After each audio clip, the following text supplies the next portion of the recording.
Et si je te disais que chaque émotion que tu ressens, chaque pensée qui traverse ton esprit, chaque impulsion soudaine n'est peut-être pas aussi personnelle que tu le crois? Et s'il existait en ce moment même des forces invisibles façonnant ton énergie à ton insu, guidant tes désirs, influençant tes choix et drainant ton pouvoir lentement, presque avec élégance? La plupart des gens vivent en pilote automatique. Ils pensent que leur vie dépend de la chance, des circonstances, ou simplement de leurs efforts physiques. Un point c'est tout. Mais ceux qui se sont éveillés aux connaissances ésotériques anciennes savent une chose très différente. Une chose que le monde moderne n'a pas oubliée par accident, mais qui a été effacée délibérément de la mémoire collective. Tout est énergie, et l'énergie peut être manipulée. Ce n'est pas une jolie métaphore ou une poésie spirituelle à accrocher au mur. Nous parlons d'une force réelle et invisible qui traverse tout ce qui existe. Toi, tes pensées, les mots que tu prononces, les lieux où tu passes ton temps. Cette énergie obéit à des lois universelles aussi exactes que la gravité, mais bien plus discrètes. Non pas parce qu'elle n'existe pas, mais parce qu'elle donne du pouvoir. Ne t'est-il jamais arrivé de rencontrer des personnes qui t'épuisent, sans ouvrir la bouche, ou des endroits qui te vident, tandis que d'autres te rechargent dès que tu y entres? T'es-tu déjà senti fatigué, confus ou irritable, sans raison apparente, comme si un brouillard invisible s'était collé à toi? Ce n'est pas une coïncidence. C'est de la manipulation énergétique. Et cela arrive bien plus souvent et est bien plus dangereux qu'on ne te l'a dit. Dans cet espace, nous allons traverser le voile de l'évidence pour toucher une vérité inconfortable et profonde. L'énergie qui t'entoure et celle que tu génères est constamment façonnée. Et si tu ne le fais pas consciemment, quelqu'un ou quelque chose le fera pour toi. Nous allons déterrer des savoirs millénaires, te montrer comment des cultures anciennes comme l'égyptienne, les sages védiques et les initiés hermétiques comprenaient l'énergie comme un langage sacré. Et nous allons aussi révéler comment cette connaissance a été déformée et comment tu peux la récupérer pour protéger ton champ énergétique, guérir ta vibration et transformer ta vie depuis l'invisible. Car ceci n'est pas juste de l'information, c'est un souvenir. Ton âme sait déjà tout cela, elle a juste besoin de s'en rappeler. Prépare-toi.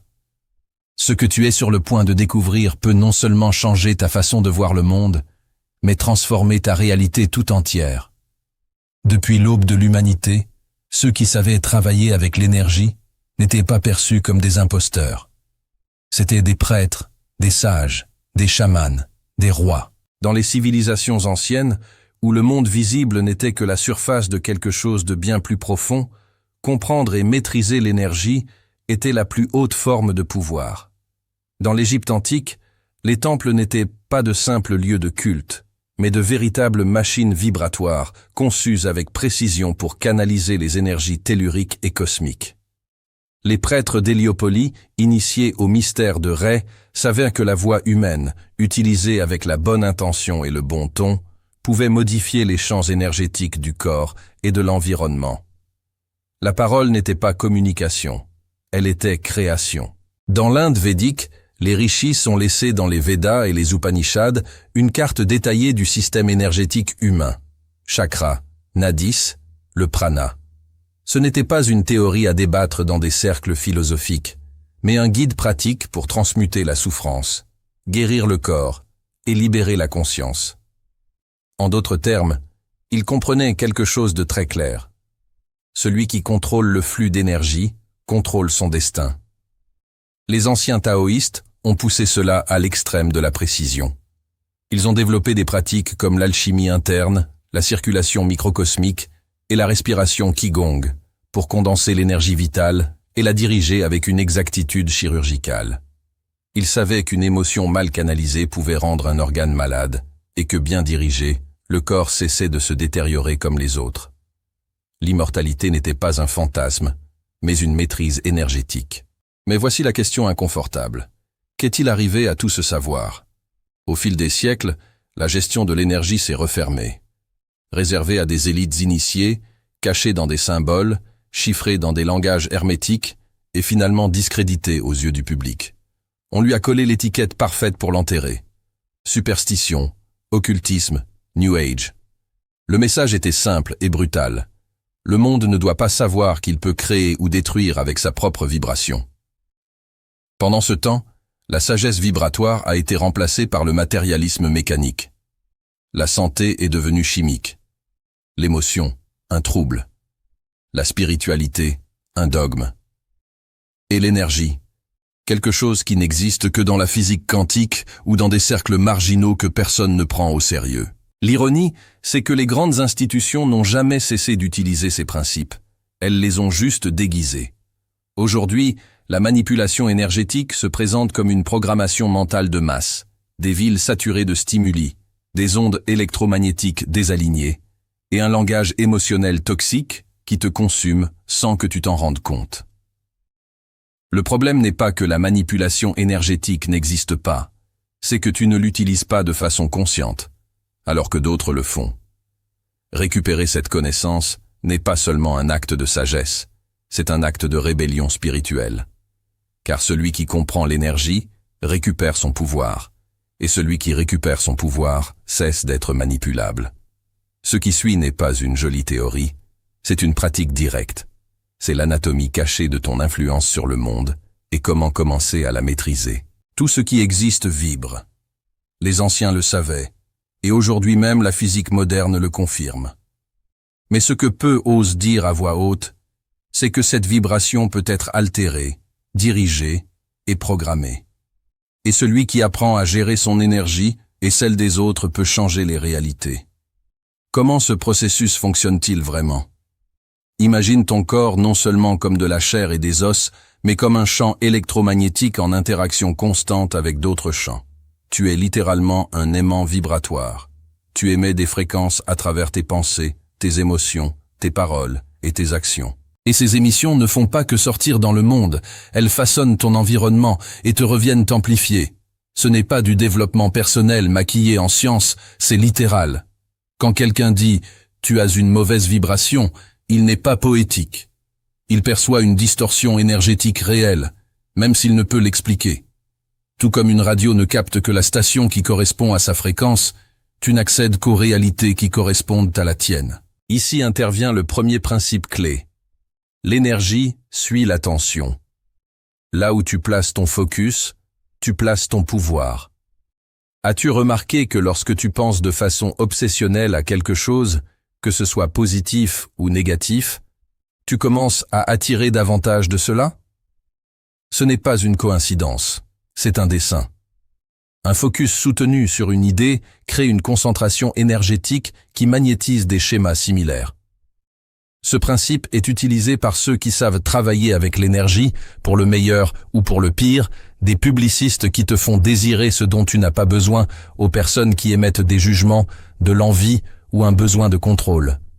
Toute pensée maintenue dans le temps et chargée d'émotions devient de l'énergie dirigée. Deuxième principe, le corps énergétique a des couches et peut être influencé. Nous ne sommes pas qu'une aura diffuse, nous sommes un réseau de niveaux. Corps physique, corps émotionnel, corps mental, corps éthérique, corps spirituel. Chacune de ces couches vibre à une fréquence différente et répond à des stimuli spécifiques. Une discussion intense, par exemple, impacte d'abord ton corps émotionnel.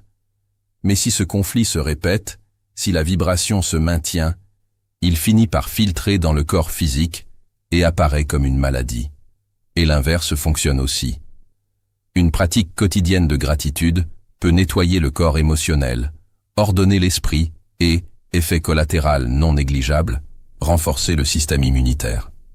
Dans les écoles initiatiques, on appelait cela l'hygiène énergétique. De la même manière que tu prends une douche pour ne pas aller dans la vie couvert de saleté physique, tu devrais nettoyer ton champ énergétique pour ne pas porter des émotions, des tensions et des vibrations qui ne sont même pas les tiennes. Troisième principe, l'énergie peut être volée ou transférée. Ne t'es-tu jamais senti épuisé après avoir parlé à quelqu'un, ou un simple regard t'a laissé perturbé pendant des heures? Ce n'est pas de l'imagination, c'est réel. Les mystiques parlaient de cordes énergétiques, de liens invisibles qui s'activent avec la connexion émotionnelle, le contact prolongé ou l'intimité. À travers eux, il peut y avoir un échange ou une fuite d'énergie. Il ne s'agit pas de vivre paranoïaque ou de voir des ennemis à chaque coin de rue. Il s'agit de comprendre que ton champ a besoin de limites, de protection et d'une nutrition consciente. Dans la partie qui suit, nous allons explorer comment protéger, purifier et diriger ton énergie, comme le faisaient les alchimistes et les guérisseurs anciens. Car la manipulation énergétique n'est pas seulement un risque, bien utilisé, c'est un outil sacré. Maintenant que tu comprends les principes de base du champ énergétique humain, allons plus profond. Car si l'univers est un réseau vivant de vibrations et que tu es un nœud conscient dans ce réseau, alors tu peux influer directement sur lui. La question est, comment? Pour y répondre, parlons des 3 piliers que maîtrisaient les alchimistes énergétiques: l'intention, la fréquence et la direction. Considère-les comme des coordonnées. Ensemble, ils forment la carte du mouvement et de la transformation de l'énergie. Premier pilier, l'intention. Le cœur de tout travail énergétique. L'énergie ne bouge pas seule, elle a besoin d'une intention pour la guider. Mais attention, désirer n'est pas la même chose qu'intentionner. L'intention réelle ne naît pas seulement de la pensée, mais de la cohérence entre ce que tu penses, ce que tu ressens et ce que tu crois. Imagine que tu dis vouloir la santé. Tu le répètes mentalement, mais émotionnellement tu es chargé de peur, et au fond, tu ne crois pas la mériter. Ta vibration est contradictoire, et l'énergie répond à cette incohérence. En revanche, lorsque pensée, émotion et but sont alignés, l'intention devient pure et puissante. C'est pourquoi de nombreux mantras, décrets ou visualisations ne fonctionnent pas. Ce n'est pas un manque de technique, c'est un manque de cohérence. Et c'est pourquoi ceux qui manipulent l'énergie à des fins obscures n'attaquent pas d'abord ton esprit, mais tes émotions, car ils savent une chose clé. S'ils altèrent ce que tu ressens, ils altèrent ton champ entier. Deuxième pilier, la fréquence. Le langage secret de l'univers. La fréquence est la note que tu émets simplement par ton existence. Tout vibre. Un mot dit avec colère ne vibre pas comme le même mot dit avec compassion. Une pièce où il y a eu une dispute ne conserve pas la même fréquence qu'une pièce où quelqu'un a médité. C'est pourquoi ton environnement compte. Les couleurs, les sons, la musique, les personnes qui t'entourent, et même tes pensées les plus répétées.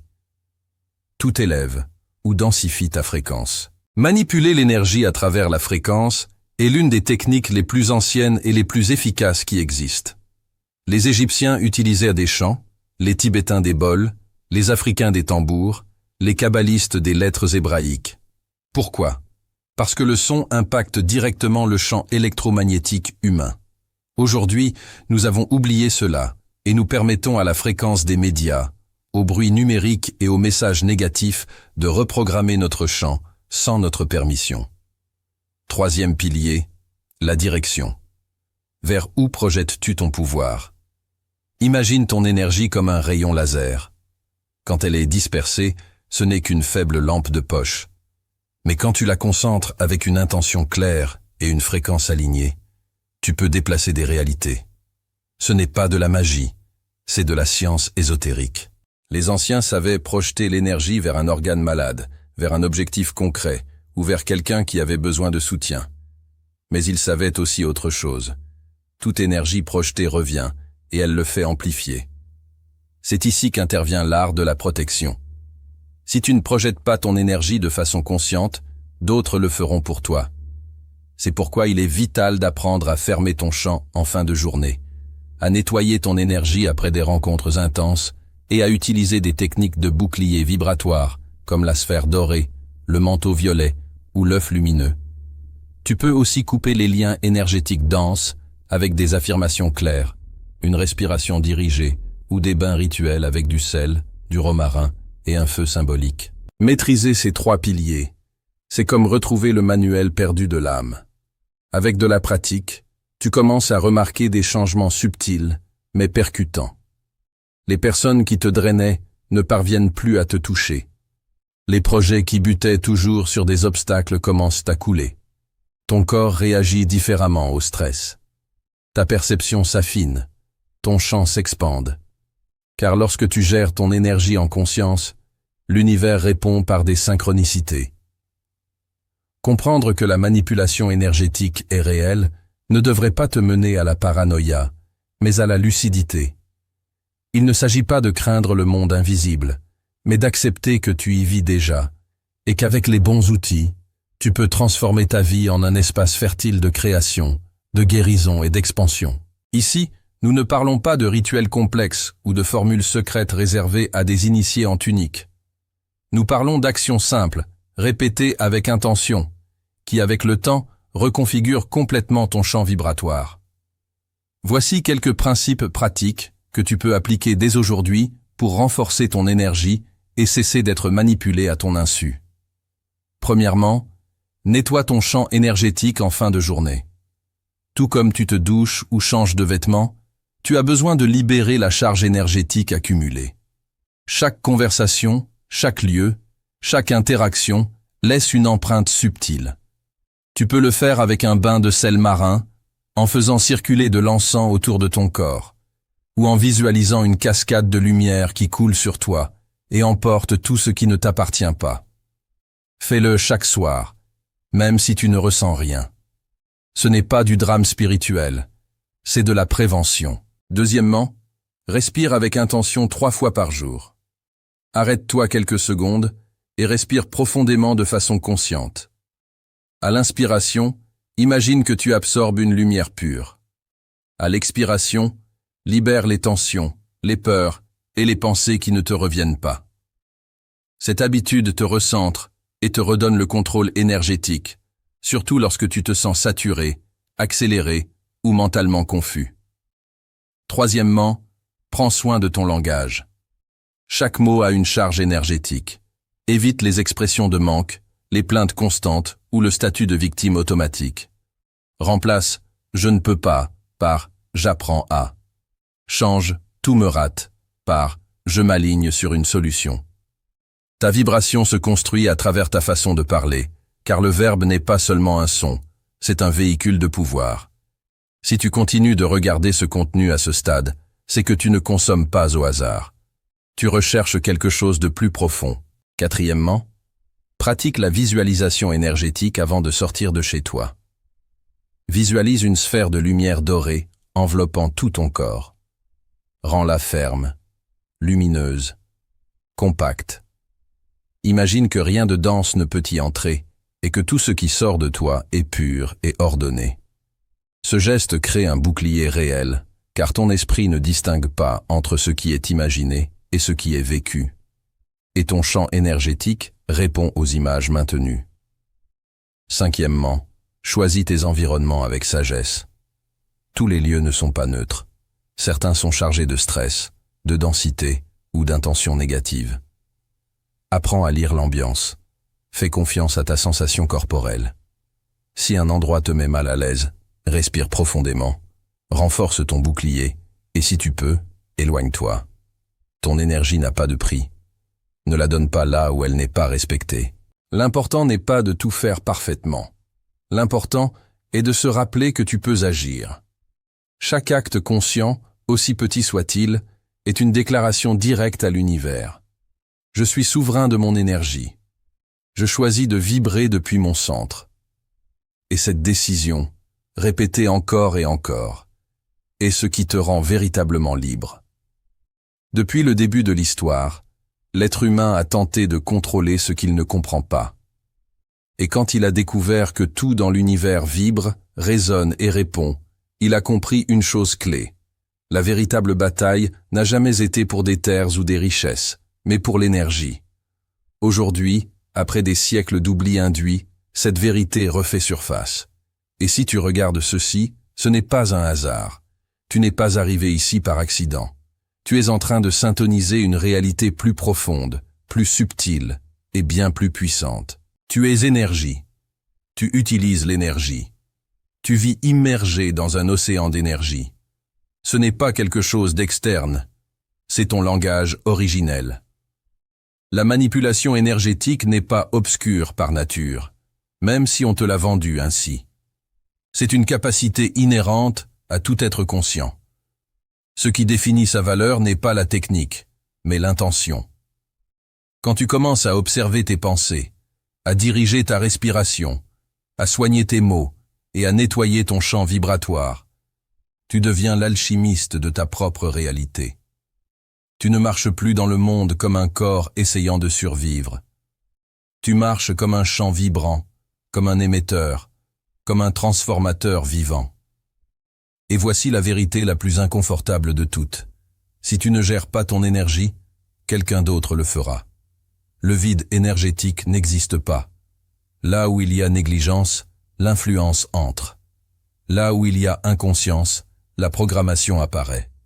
Là où il y a désordre vibratoire, d'autres en tirent avantage. Mais lorsque tu deviens conscient, tu récupères quelque chose qui t'a été enlevé. Le pouvoir de créer, le droit de décider depuis ta fréquence, la liberté de vibrer depuis qui tu es vraiment. Rien d'externe n'a plus de pouvoir que toi, si tu choisis de t'en souvenir. Alors je te le demande sans détour. Vas-tu continuer à avancer dans le monde comme une éponge énergétique, absorbant tout sans direction? Ou vas-tu utiliser cette connaissance pour retrouver ton centre, élever ta vibration et devenir un canal actif de transformation? Le monde a besoin de moins d'énergie réactive et de plus d'énergie consciente, moins de bruit émotionnel et plus de clarté vibratoire, moins de manipulation passive et plus de manifestation dirigée. Et si ce contenu t'a aidé à ouvrir les yeux, il est temps d'agir. Abonne-toi pour continuer à recevoir des enseignements que peu osent partager. Laisse un signe si quelque chose a résonné en toi, et partage avec quelqu'un qui a besoin de se rappeler son pouvoir invisible. Car lorsque tu partages la conscience, tu ne perds pas, tu multiplies. Et dans cet écho que tu étends, ta propre énergie s'élève. Rappelle-toi ceci, ton champ énergétique est ta signature dans l'univers. Fais-la résonner comme ce que tu es vraiment, un être lumineux, souverain, vibrant et éveillé.